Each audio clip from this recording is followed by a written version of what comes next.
Eric Francis is with us. Employee pricing is on right now. It's Southie Mainline Chrysler. They want to celebrate 100 years. They're giving back Chrysler Canada, Jeep, Dodge, Ram as well. Worth the drive every time, guaranteed. Eric, you're over the phone today, so the logical question is, what did you shoot, or are you still on the course? I just wrapped it up, but and that's a good guess. Yeah, I guess I got to play ball here.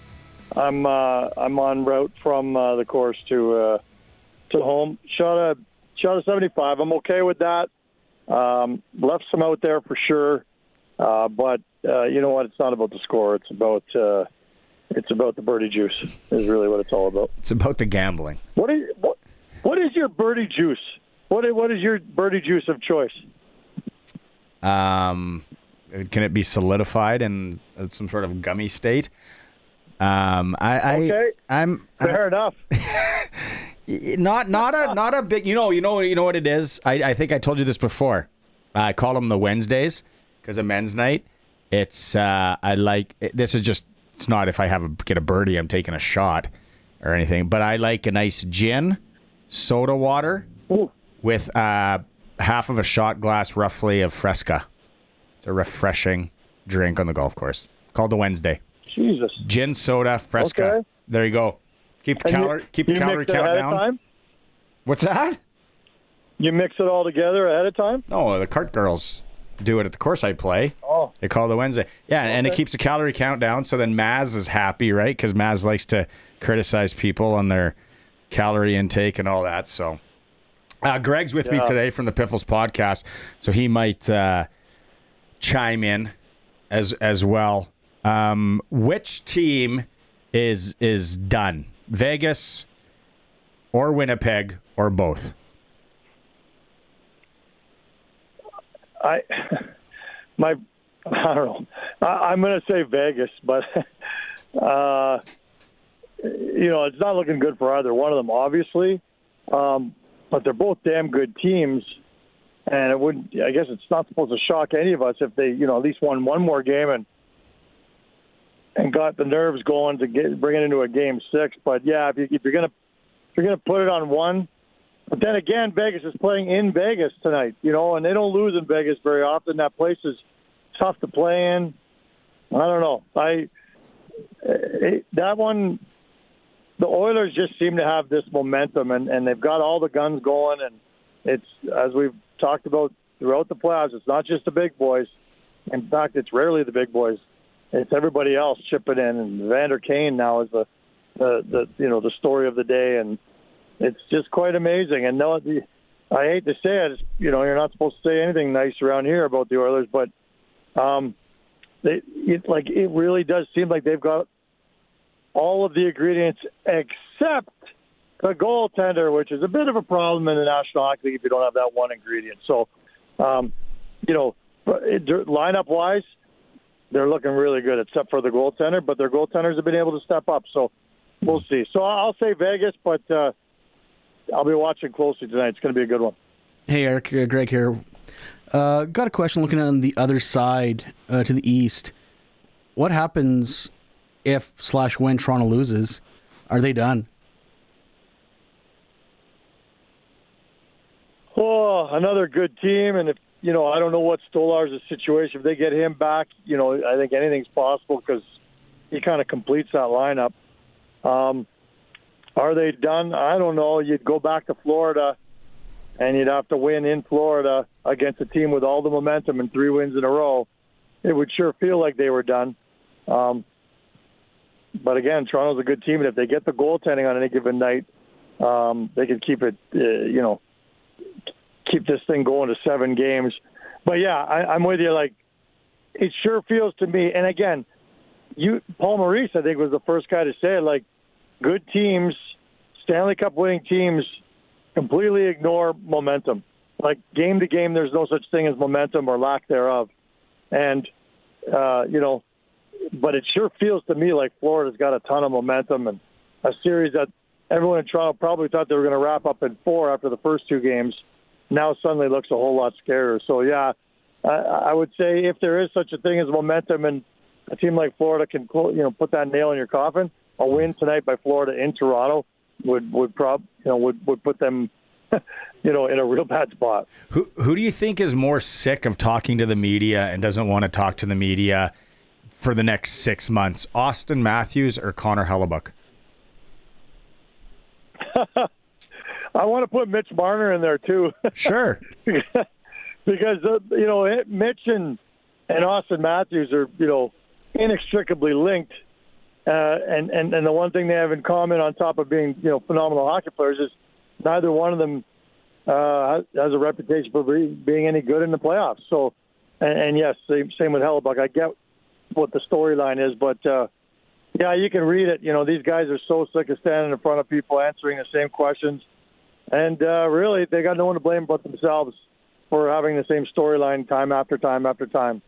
And I'm not saying that they're not giving the effort. I'm not saying they're not trying, but this is what's dogged them their entire careers and will continue to dog them until they do something about it. So, do something about it, and then you don't have to answer those questions. I can't get over. I would really love to know the real thoughts, what's going on in his mind, because when we talked about it yesterday on the show, when Gene Principe interviewed Stu Skinner after that game, and Stu said all the right things, but I just feel in his mind he is like, these bloody people are so annoying in this city.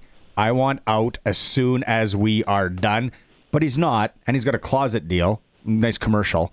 But speaking of the emotional roller coaster that guy's on, where they hate him, he probably people are throwing bags of what at him, and then the next night they're chanting his name. That would be hard on the mental side of things. Yeah, it hasn't been easy for him, and as the hometown boy that everybody's cheering for, and everybody, that they want him to succeed so badly, and that's why you hear the Stu chants every time he makes a save, because they, of course, want to support him, and he's kind of their key to success or failure, right? I mean, and so he's in a real tough spot. I'd love to have been a fly in the wall when they said to him, we're gonna go with Pickard here for a little while, and the whole spiel would be, it takes two goalies to win a Stanley Cup in the modern era. You got to have two goalies, so it's just time for somebody else to kind of steer the ship for a bit. But we're going to need you back again. And if you don't receive that message the right way, I could really sit in your craw. I've been your guy all year long, and you're going to do this to me at a time when I kind of actually need some support right now, not some benching. So yeah, I would love to have been in that room. That would have been an exercise in diplomacy. Meanwhile, he pulls a Kramer on the Serenity Now episode and goes home and just beats the crap out of his closet. Kramer Those rips things off. Are sturdy. Those California closets are sturdy. That's funny. Do you have one? You seem like a California closet kind of guy. No, it's not in my tax bracket right there. That's. I remember asking my wife about that. We just did some renovations actually, and I said, "Would we ever do California closets?" She's like, "Oh my God, are you kidding me? Those things are ridiculous." No, we're going to IKEA, picking up a wardrobe. Yeah, that's right. She's like, "We will get wire or mesh. Mesh. That'll be good enough. If it's good for a locker room, it's good for our bedroom." Oh, the old Canadian Tire special with the racks and the hooks. And Oh, yeah. We've all had that. It's a nice little setup, boys. Nice setup. Getting out of the playoffs for a second there, there's been a lot of hirings lately. I myself am a Penguins fan. They seem to be taking their sweet time finding their new bench boss. Are they aiming for somebody, or are they just taking their time? Yeah, they're clearly taking their time, and it's interesting to me now that Rick Tocchet's going back to Philadelphia, which hands up all those who thought that might be a good fit, right? Mm-hmm. Everybody was waiting for that announcement. I felt like tweeting, "What took you so long?"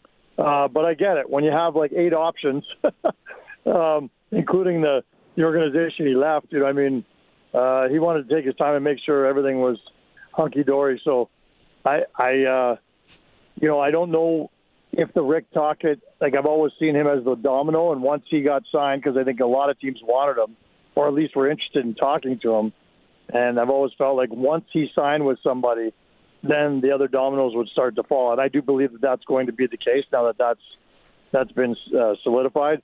I don't know which way Pittsburgh is leaning, but it is such a, what I would call the Goldilocks hire. You don't want, you're not hiring someone for long term, and you're not hiring someone for, you're kind of hiring someone for medium term. Like, you're not going to be a contender next year, but you're hoping the year after you will, which of course is contrary to what the rest of the hockey world believes is even possible, given the way they've, kind of mortgaged their future so many years in a row there.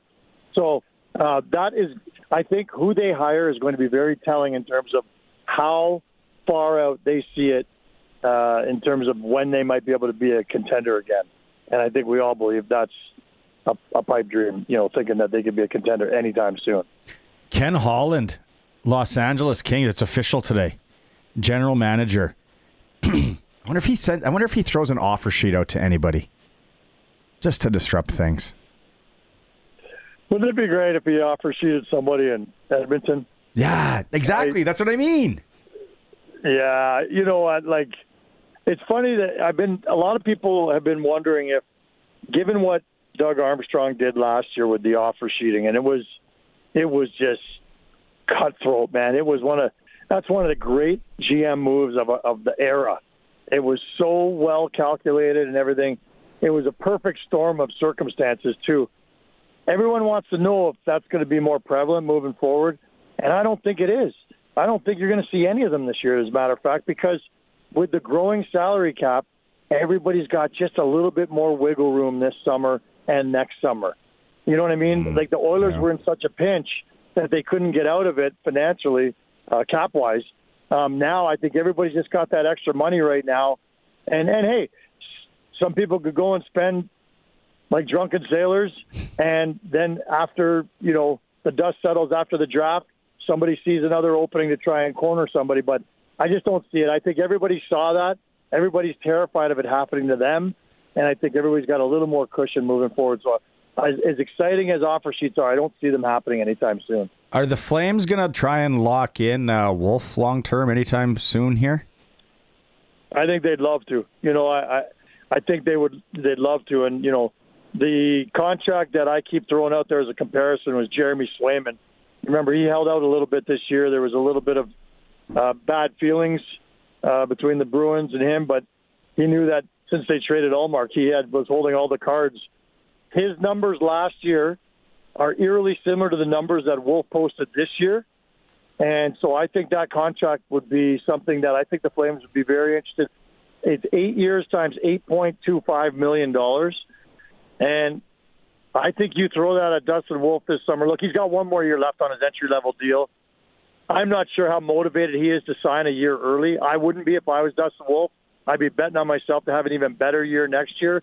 That kid's got so much confidence that I think that he'd be prime candidate for a bridge deal, saying, look, I'm going to go and win a Vezina or try to win a Vezina or two, and then we'll talk contract for a long-term extension.